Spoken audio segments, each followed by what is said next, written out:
El Instituto Renacer presenta su programa Palabras de Vida. A continuación, el pastor Walter Delgado. ¿Qué tal, amigos? ¿Cómo están? Dios les bendiga. Bienvenidos a nuestro programa Palabras de Vida. Yo quiero compartir con ustedes un tema que lo he titulado No te duermas en tus laureles, basado en el libro de Josué, en el capítulo 23. Y vamos a ir analizando algunas partes, algunos textos de este pasaje. Bueno, la frase dormirse en los laureles se usa para referirse a alguien que vive de éxitos y logros del pasado y por ello descuida actividades futuras. Cuando alguien se relaja o se descuida después de obtener un éxito, se dice que se duerme en los laureles, es decir, se está basando en sus logros del pasado, pensando que le van a garantizar logros parecidos en el futuro con el mínimo esfuerzo y dedicación. Y era de esto precisamente que Josué quería que el pueblo de Israel se cuidara. Ya estamos viendo a Josué ya entrado en años, ya han conquistado mucho de la tierra prometida, pero todavía faltaba territorio por conquistar. Pero ya Josué ya no podía aventurarse como lo hizo en los inicios, cuando él todavía era joven, fuerte y podía guiar al pueblo. No significa que no lo estuviera haciendo hasta este momento, sino es que ya no se sentía con las fuerzas, ya estaba viejo, como dije, y había mucho trabajo que hacer, pero lo que Josué no quería era que el pueblo se quedara dormido, es decir, que no esté contento, no se aburguese, como digo yo a veces, no se acostumbre a lo que ya tenía y se quede contento y ya no quiere hacer más esfuerzo por avanzar, por desarrollarse aún más, que eso es lo que a veces nos pasa. En la vida cristiana sucede eso también. En el versículo 3 le va a decir: vosotros habéis visto todo lo que Jehová vuestro Dios ha hecho con todas estas naciones por vuestra causa, porque Jehová vuestro Dios es quien ha peleado por vosotros. Estoy leyendo Josué 23:3. El pueblo de Israel había sido testigo de los hechos maravillosos de Dios en contra de las naciones enemigas. El Señor mismo, creo yo, que nos permite ver su mano poderosa obrando a nuestro favor en contra de nuestros enemigos y de circunstancias desfavorables. Sin duda que el pueblo de Israel había visto la mano de Dios. No cabe duda de que efectivamente fue así. Dios les ayudó, Dios estuvo con ellos, Dios les dio el poder y les dio la victoria. Porque tú sabes que Dios es el que decide la suerte de todo eso. El Señor determina quién sale victorioso y quién sale perdedor. Pero estamos viendo a Dios que favoreció al pueblo de Israel y le dio la victoria en todas las campañas bélicas que ellos realizaron. Y claro, ellos estuvieron contentos, lograron el objetivo, tuvieron mucho terreno, se repartieron los territorios entre todas las tribus, pero hay como que se frenaron, como que se detuvieron, como que ya Josué no veía que avanzaran más. El salmista dice en el Salmo 71:16: vendré a los hechos poderosos de Jehová, el Señor. Haré memoria de tu justicia, de la tuya sola. David también, el salmista, dice que él también podía recordar los hechos poderosos de Jehová. Podía tener memoria, hacer memoria de todo ello. Creo que nosotros también en determinados momentos, cuando pensamos avanzar, o mejor dicho, evitamos avanzar o nos quedamos, nos detenemos, ya como que estamos perdiendo un poco el empuje, el ánimo, el arrojo, el valor de seguir desarrollándonos, creciendo. Como que se desarrolla en nosotros una especie de nostalgia, ¿no? Y empezamos a recordar los hechos poderosos de Dios cuando Él realmente nos ayudaba, nos bendecía. Hacemos memoria y como que nos contentamos con eso. Pero eso es quedarse dormido. Eso en realidad es caer en una especie de inercia, ¿no? Como que nos contentamos con lo que tenemos, ya no avanzamos, ya no nos desarrollamos mucho más. Y entonces nos contentamos simplemente con recordar el pasado en el cual Dios nos ayudó, nos bendijo y como que desarrollamos cierta, no quiero llamar la palabra incredulidad, pero podría pensarse que es así, ¿no? Hay cierto escepticismo, como que lo que pasó antes ya no podría pasar ahora. Dios peleó por su pueblo, por Israel. Él también puede pelear por ti para defenderte de tus enemigos y también para defenderte contra todo mal. Nuestros enemigos principalmente no son de carne y hueso, no son de sangre, de carne y hueso. Nuestros enemigos principalmente son espirituales. El diablo, el mundo, la carne, estos son nuestros enemigos. Pero tenemos que batallar contra ellos. Hay situaciones donde el pueblo de Israel simplemente veía la victoria. Hay situaciones donde tú vas a ver eso también. A veces sin necesidad de que hagas un esfuerzo. No significa que eso va a pasar siempre. Segunda Crónicas 20:17 dice, no habrá para que peleéis vosotros en este caso. Paraos, estad quietos y ved la salvación de Jehová con vosotros. Digo que estas son situaciones particulares, ¿no? Las excepciones no hacen la regla general, como dicen. Pero a veces sí, hay situaciones donde Dios, como Israel, lo bendijo tanto que no había necesidad de que ellos movieran un solo dedo. Dios estaba obrando y les dio la victoria sin mayor esfuerzo, que seguramente también puede haber pasado en nosotros en algún momento. Pero no digo que esto va a pasar siempre. Hay situaciones donde sí, efectivamente, tienes que poner esfuerzo, empeño, tienes que trabajar, tienes que luchar. La tierra prometida no se conquistó sola. Dios usó al pueblo de Israel y Dios les prometió victoria, pero ellos tenían que salir a pelear. Y la vida cristiana también es así. Hay que pelear la buena batalla de la fe, hay que esforzarnos en la gracia, como dice el apóstol Pablo. Tú debes esforzarte. En el verso 6 de este mismo capítulo 23 de Josué dice, esforzaos pues mucho en guardar y hacer todo lo que está escrito en el libro de la ley de Moisés, sin apartaros de ello ni a diestra ni a siniestra. Aquí estamos viendo claramente algo en lo cual el pueblo sí tenía que esforzarse, que es en guardar y hacer lo que está escrito en el libro de la ley de Moisés. En otras palabras, tenían que guardar en su corazón lo que estaba en la palabra, que es lo mismo que Dios te dice a ti. Ellos tenían que esforzarse en guardar la palabra de Dios, ponerla en práctica. Y debían evitar distorsionarla o hacer caso a otro tipo de creencias. Porque una de las cosas que yo creo de un creyente va a batallar, contra una de las cosas que va a batallar es contra la distorsión de la palabra. Tú vas a escuchar una serie de interpretaciones entre buenas y malas y también de las peores, que pueden, si es que tú no estás bien centrado ni bien afirmado en la sana doctrina, pueden mermar tu fe, pueden socavar tu fe, te pueden desviar del verdadero camino por el cual tú tienes que andar. Entonces, hay que esforzarse en guardar la palabra, hay que esforzarse en guardar la sana doctrina. Existen muchas sectas religiosas, grupos religiosos que usan la Biblia, pero que hacen unas interpretaciones antojadizas y liberales de ella, que la verdad uno piensa y dice, bueno, si está usando la Biblia debe ser cierto. No, hasta el diablo puede usar la Biblia. El diablo te conoce la Biblia, pero él la va a usar para sus fines, para sus propósitos macabros.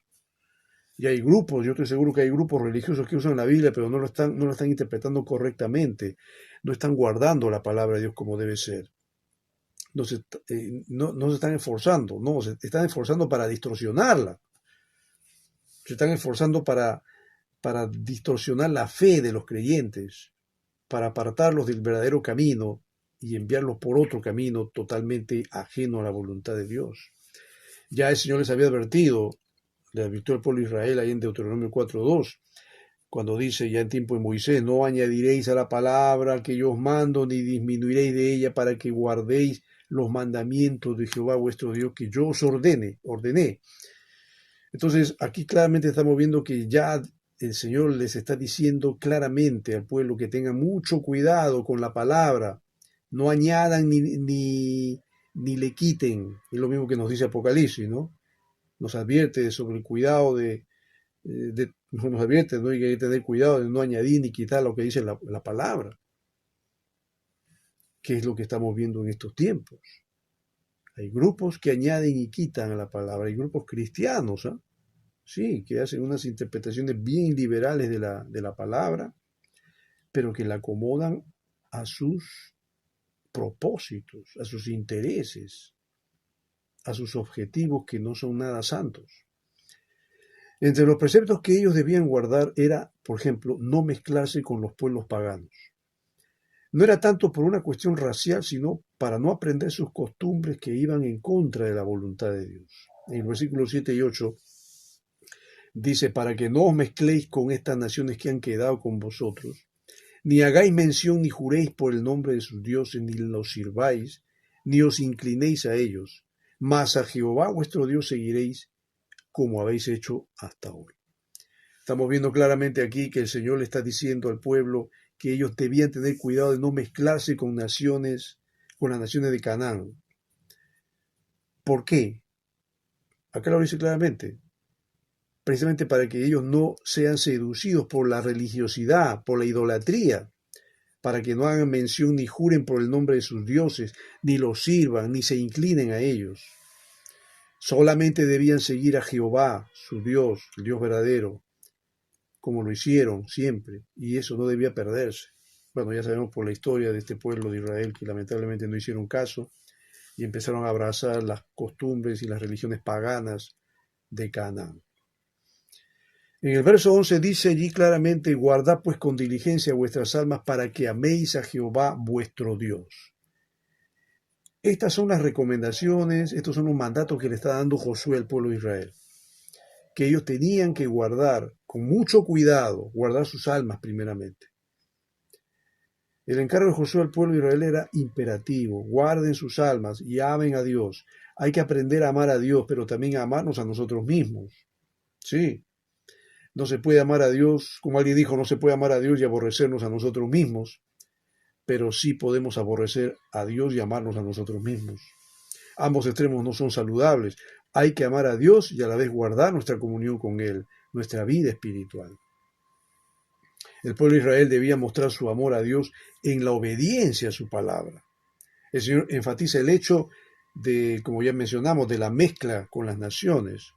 Versos 12 y 13 dice, porque si os apartareis y os uniereis a lo que resta de estas naciones que han quedado con vosotros, y si concertareis con ellas matrimonio, mezclándoos con ellas, y ellas con vosotros, sabed que Jehová vuestro Dios no arrojará más a estas naciones delante de vosotros, sino que os serán por lazo, por tropiezo, por azote, para vuestros costados y por espinas para vuestros ojos, hasta que perezcáis de esta buena tierra que Jehová vuestro Dios os ha dado. Mira, lo que le ha dicho al pueblo de Israel en ese tiempo, yo pienso que en cierto modo no se lo dice el creyente, que le dice también que ame a Dios, ¿no? Y que al amar a Dios pues evite contaminarse con las costumbres del mundo y de todo lo que esté relacionado con él. Como dice 1 Juan 2:15 al 16, no améis al mundo, ni las cosas que están en el mundo. Si alguno ama al mundo, el amor del Padre no está en él. Porque todo lo que hay en el mundo, los deseos de la carne, los deseos de los ojos y la vanagloria de la vida, no proviene del Padre, sino del mundo.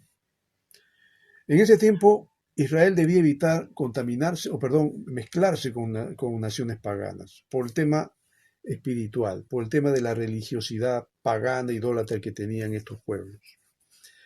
La pregunta es si un creyente podría enamorarse de cualquier persona. Sé que esto está en la Biblia, cuando la Biblia nos habla del yugo desigual, pero no todos hacen caso a eso. Hay creyentes que lamentablemente, creyentes entre comillas, que yo no sé si realmente aman a Dios y quieren guardar la palabra, pero esto lo desestiman.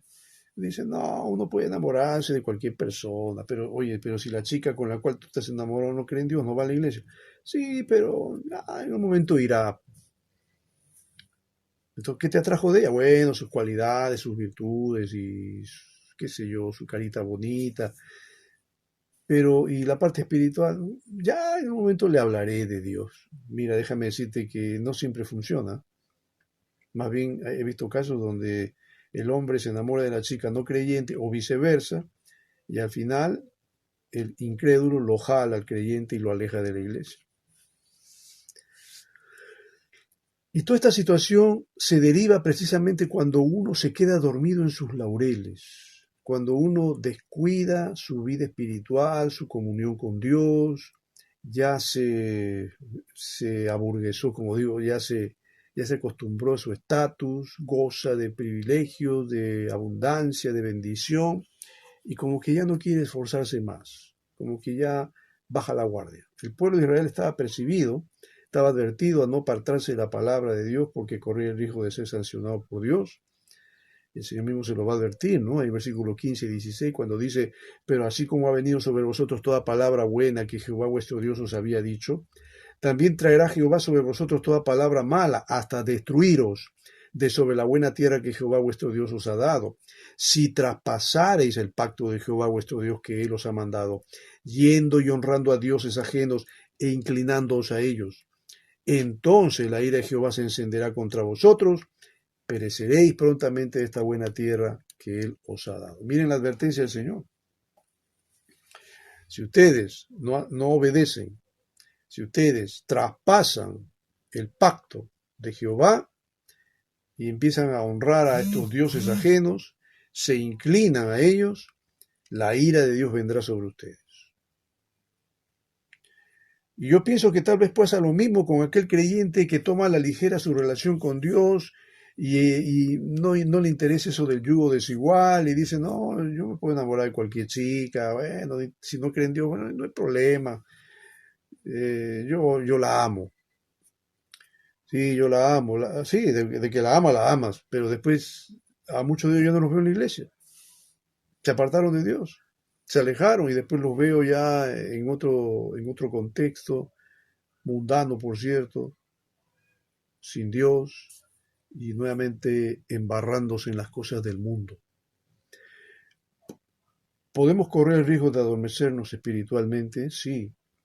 Si después de ver las bendiciones de Dios nos ofuscamos con ellas y luego nos apartamos de Él, esto puede pasar. Israel logró mucho en ese tiempo, logró con Josué la conquista, como dije, de un extenso territorio y tuvieron muchas riquezas, tuvieron mucha abundancia. Pero miren lo que le dice Dios. Esto está en Deuteronomio 8, 11 al 14 cuando le dice como advertencia. Cuídate de no olvidarte. Esto se lo dice mucho antes de que conquisten la tierra prometida, en tiempo de Moisés. Cuídate de no olvidarte de Jehová tu Dios para cumplir sus mandamientos, sus decretos y sus estatutos que yo te ordeno hoy. No suceda que comas y te sacies y edifiques buenas casas en que habites, y tus vacas y tus ovejas se aumenten, y la plata y el oro se te multipliquen, y todo lo que tuvieres se aumente, y se enorgullezca tu corazón y te olvides de Jehová tu Dios, que te sacó de la tierra de Egipto de casa de servidumbre. Esto es como una profecía, porque el Señor ya sabía que el pueblo de Israel iba a conquistar la tierra y que iban a tener abundancia. Pero el peligro estaba en que ellos, cuando ya empiecen a disfrutar de toda esa bendición, de toda esa abundancia, y empiecen a comer y a saciarse, y empiecen a construir buenas casas en que habiten, y vean que sus vacas, sus ovejas se aumentan, y también la plata y el oro se multiplican, y todo empieza a aumentar. Entonces ahí dice el Señor, y se enorgullezca tu corazón. Ese es un gran problema. Cuando uno empieza a recibir la bendición, la prosperidad, la abundancia, corre el peligro de que tu corazón caiga en el orgullo espiritual, y digas, todo esto gracias a mí, a mi inteligencia, a mi poder. Ahora te olvidas de darle la gloria a Dios y piensas que todo lo hiciste tú, y empiezas a menospreciar a otros, o te comparas con otros y te vas a creer siempre el mejor, ¿no? Y te puedes olvidar de Dios, que te sacó de la tierra de Egipto, de casa de servidumbre. Mira, el apóstol Pablo fue un hombre que no se dormía en sus laureles, y él nos dio un ejemplo de disciplina y consagración a Dios, con tal de no ser un mal testimonio a los demás, pues de este modo él pensaba, si lo hacía, pues estaría deshonrando a Dios. Mira lo que dice ahí en 1 Corintios 9, 26, 27. Así que yo de esta manera corro, no como a la aventura, De esta manera peleo, no como quien golpea el aire, sino que golpeo mi cuerpo y lo pongo en servidumbre, no sea que habiendo sido heraldo para otro, yo mismo venga a ser eliminado. ¿Te das cuenta de lo que dice Pablo? Él mismo sabía que su misma naturaleza es engañosa, su naturaleza humana.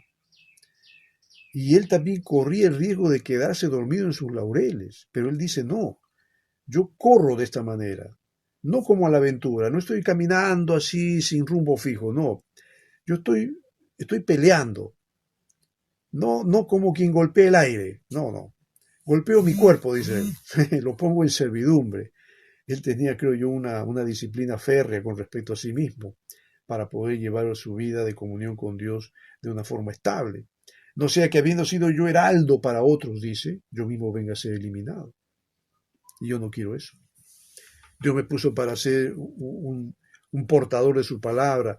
Y Pablo era un líder, Pablo era un referente, Pablo era un hombre consagrado a Dios. La gente lo veía como tal. Y él no quería decepcionarlos, él no quería tampoco deshonrar a Dios. Y por lo tanto él tenía que llevar una vida de comunión con Dios, aunque probablemente eso le costara, probablemente eso le afectara, y de hecho que le afectaba el tener una disciplina para cuidar su vida espiritual. Hoy en día me doy cuenta que muchos creyentes como que ya no quieren la disciplina, no quieren practicar. Mira, yo te hablo, cuando te hablo de disciplina, te hablo de las disciplinas espirituales, que las más conocidas son pues la oración, el ayuno, la Biblia, el estudio de la Biblia, las vigilias, son parte de las disciplinas espirituales, pero hay muchos creyentes que no les interesa eso. Basta con que lean su Biblia un ratito, la leen rápido, hacen una oración así. Antes usábamos la expresión tipo ring, había unas moneditas antes que se usaban para hablar por teléfono, no sé si te acuerdas, unas moneditas que tenías que comprarlas y las ponías en los teléfonos entonces que habían en las calles, ponías la monedita ring y te duraba solamente un minuto, un par de minutos, una cosa así. Antes hablábamos de las oraciones tipo ring, oraciones que duraban pues así, un minuto, 2 minutos, la lectura de la Biblia más o menos también así, y ¡pum!, arrancaban y se iban a cualquier sitio para hacer las cosas que ellos tenían que hacer. Pero cuando tú los invitabas a un ayuno, no aparecían. Cuando los invitas al culto de oración, no aparecen. Cuando les dices, hermano, vamos a tener una vigilia, vamos a buscar a Dios en oración, no van, porque les da sueño. Y si con la justa se están yendo a la iglesia el día domingo, porque son cristianos de domingo, nosotros los llamamos cristianos domingueros, no se aparecen en toda la semana, no van al estudio bíblico, no participan en nada, no quieren salir a predicar la palabra porque les da vergüenza, les da miedo, o no quieren que otros sepan que son creyentes. Entonces yo digo, entonces, ¿cómo vas a dar testimonio de que eres un hijo de Dios si te da vergüenza predicar el evangelio? Cuando decirte que hay creyentes que trabajan años en una empresa y nunca le han dicho a nadie que son creyentes. Prefieren llevar su cristianismo anónimo. Son cristianos secretos. Porque creen que si el jefe se entera que es cristiano, de repente el jefe los vota. Y participan también de cosas ilícitas dentro de sus empresas. Y dicen, no, yo tengo que hacerlo porque si no lo hago me votan. Y por lo tanto, si yo le digo a mi jefe que soy cristiano, peor todavía, mejor me quedo callado. Entonces, ese tipo de cristianismo, ¿no?, como algunos llaman el cristianismo light, un cristianismo así como los cafés estos descafeinados que existen, como las bebidas light que existen, como estas cosas que hoy en día nos dan para consumir productos light. Hay cristianos que son light también. No hay profundidad en su comunión con Dios. No hay el deseo de agradar a Dios como debe ser. Sí, soy cristiano, pero no me quiero comprometer más. No ayuno, no hago vigilia, no oro, sí, pero muy poquito. Y nada más. Domingo sí voy a la iglesia, a regañadientes algunos van, no participan absolutamente en nada, ningún ministerio, nada. podemos decir que estos se comparan a Pablo cuando el apóstol dice, golpeo mi cuerpo y lo pongo en servidumbre. No, hermano, huyen de las disciplinas espirituales. Y ese cristianismo no te asciende, hermano. Tú tienes que hablar de Cristo. La gran comisión no solamente se la dio Dios a los apóstoles y a los líderes, la gran comisión es para la iglesia. Y tenemos que predicar el evangelio a toda criatura. No te he dicho que tienes que ser un predicador, ojo. Tampoco te estoy diciendo que vayas y le prediques a cada persona en la calle, no. Le puedes regalar un folleto a alguien. Y ese folletito, bueno, si no tienes tiempo de hablarle, ya el folleto va a hablar por sí solo, Dios va a usar ese material. Pero la persona a la cual tú le has dado ya va a saber quién eres. Y no tienes por qué avergonzarte de ser quien eres. Tú eres un hijo de Dios, una hija de Dios. Pues no te avergüences. Avergüénzate de pecar, avergüénzate de hacer cosas malas. Pero no te avergüences de ser un hijo de Dios. Mira, no solo el dormirse en los laureles hace que pierdas lo que tienes, sino que pierdas la visión para poder seguir creciendo. Y ese fue el caso, mira, permíteme contarte de una compañía muy famosa que se llamó Kodak. Esta enorme multinacional estadounidense dedicada a las películas fotográficas con más de 100 años de historia, estuvo dominando su mercado durante prácticamente todo el siglo XX y fue la encargada de acercar el mundo de la imagen al usuario particular y precursora de muchos avances técnicos en las cámaras fotográficas. Pero muchos dicen que cometió un error. ¿Cuál fue su error? Aún habiendo sido una de las empresas pioneras en la fabricación de cámaras digitales, cometió el error de no tener visión de futuro en el mercado y optó por no apostar por este formato por miedo a que esta nueva tecnología que no utilizaba carrete en sus cámaras perjudicara su negocio de las películas fotográficas. Y este hecho fue aprovechado por otras compañías como Nikon, Sony o Canon, que le tomaron una gran ventaja y consiguieron una importante cuota de mercado digital, algo que hizo que la compañía Kodak jamás pudiera recuperarse. A pesar de haber intentado varias veces volver a reflotar la empresa, en el año 2012 se tuvo que declarar en concurso de acreedores inevitablemente y actualmente utiliza todos sus medios para no desaparecer completamente. Muchos dicen, se quedaron dormidos en sus laureles. Pudieron haber sido los pioneros en lo que se refiere precisamente a la fabricación de cámaras digitales, pero desestimaron esto. Y tú sabes que hoy en día la gente usa cámaras digitales. Existen los celulares con cámaras digitales. Ya nadie usa el carrete. Ya esto pasó a la historia. Ya nadie, yo no veo a alguien que esté tomando, bueno, pueden usar sus camaritas, pero ya son digitales también. Ya nadie está usando un carrete para irse a una de estas tiendas de esta empresa para que te revelen las películas. Eso ya pasó a la historia. Pero ellos, por no perder eso, mira cuánto perdieron realmente. La vida del creyente es así. No nos quedemos dormidos soñando en los triunfos antiguos. No es malo eso. Pero ya los triunfos antiguos quedaron en el pasado. Tienes que seguir avanzando y creciendo. Hay nuevas metas, hay nuevo crecimiento, hay nuevos triunfos. Y se necesita mucho de ti. Dios te puso acá en la tierra, no para que vivas de sueños, no para que vivas de nostalgias. Dios te quiere usar ahora. Ahora debe ser útil, ahora tienes que seguir predicando, ahora es cuando tú tienes que dar testimonio de Cristo, ahora es cuando hay que salvar las almas, ahora es cuando hay que predicar la palabra y seguir haciéndolo hasta el último minuto de nuestras vidas. Espero que este tema haya sido de ayuda, de bendición, de inspiración para ti. Y bueno, estamos en contacto en una próxima oportunidad.